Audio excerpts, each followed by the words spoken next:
very safe and very accurate.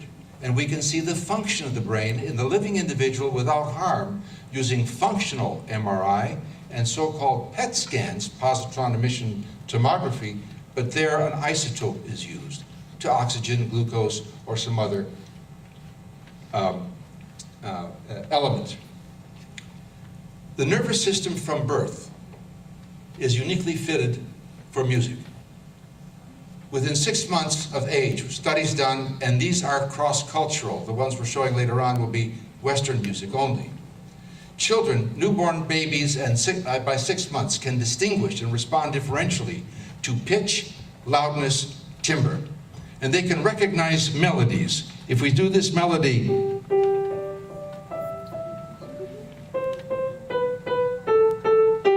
they know it's the same one here.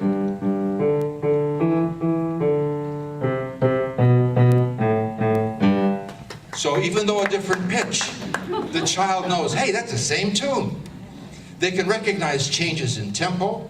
Infants, like adults, can differentiate different kinds of performances. You know, if you've heard Rubinstein or Horowitz, your brain reacts differently to those two performers.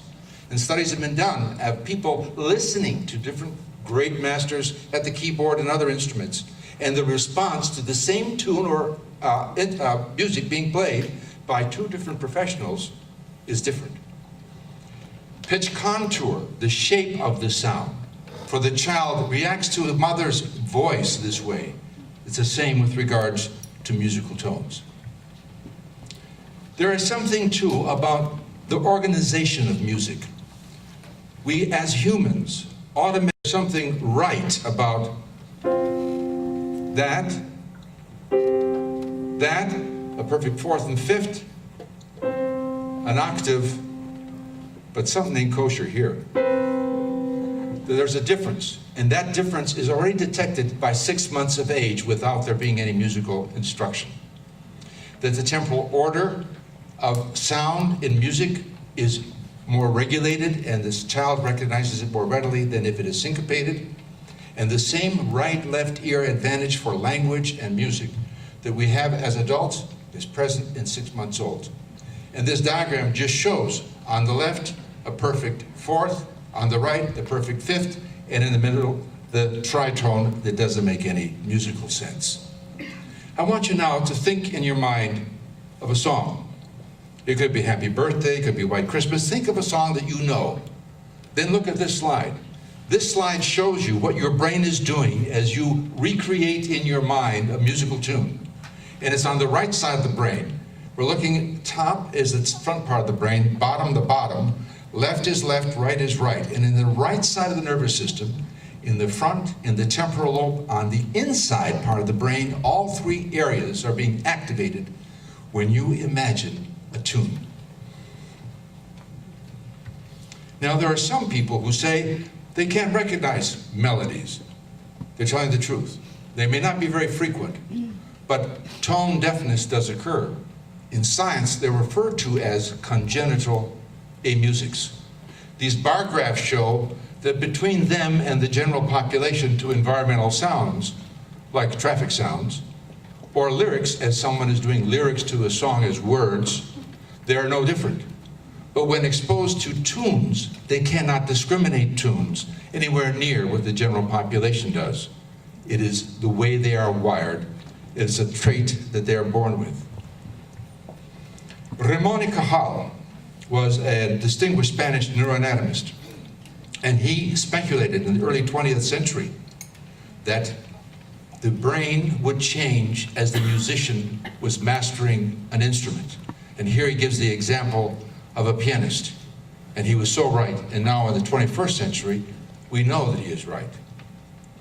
The slide on the left shows in the upper portion the nervous system of the general population. Below that, right and left, marked male and female, are trained musicians whose intensive musical training began before the age of 7 years. And what is different is that highlighted area represents a cross bridge between the two sides of the brain called the corpus callosum, and it is thicker in people who are trained in music before the age of 7. In the diagram on the right, the surface of the temporal lobe by our ear is being demonstrated. And for the musicians, the left temporal lobe especially is larger in these trained musicians than in the general population. Music changes the brain. And here, remember we talked about the organization of the musical staff, and here it is larger in that left temporal area among musicians versus those of us in the general population. Some people are drawn to a specific instrument, and some of the instrumentalists and vocalists that we hear tonight, they may have been pre-programmed to have a predilection to the instrument they selected. People who are so-called fundamental pitch listeners are drawn to drums, guitar, piano, trumpet, or flute. And those that are spectral pitch listeners, bassoon, saxophone, French horn, cello, voice. And Dr. Hong is going to show us how voice and a stringed instrument, violin, can be combined in the same musical gifted individual. And there is a difference on which side of the brain these tunes, these tones are represented. What happens when a function that would normally be in the nervous system is lost or doesn't occur? These are examples of two famous individuals, Ray Charles, Little Stevie Wonder, and Art Tatum is another one we could use from jazz music. Blind either early in life or at birth. The brain then expands the region for the representation for audition, sound, and potentially for music. In addition, in those accidents of nature in which an individual's nervous system is from birth quite different. Here, Rex Lewis Clack, the cover of the book his mother wrote about him, born blind at birth, has many developmental learning issues, but is a genius at the piano keyboard. On the right, Derek Paravicini in England, who was born 3 months early, 1.5 pounds at birth weight, cannot give you his age or the date, but can play anything on the music, on the piano. We have on DVD, for your interest, if you're interested in intermission or at the end of the program, that 15-minute segment from 60 Minutes about this gifted, unusual young man who can play anything he has ever heard. These are just images that show the brain of the musician is different than those of us who are not. The top row, all that red stuff, shows the activity of the non-musician trying to deal with the sequencing of musical sounds. The trained musician doesn't need to use as much of his brain. It's far more efficient. Same is true when they are doing melodic discrimination.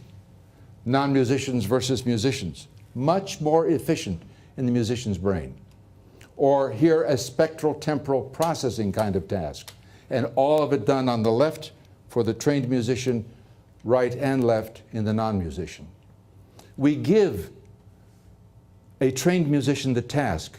Distinguish if there are errors in harmony, melody, rhythm. In all three, the arrow points to a region of the brain that is active.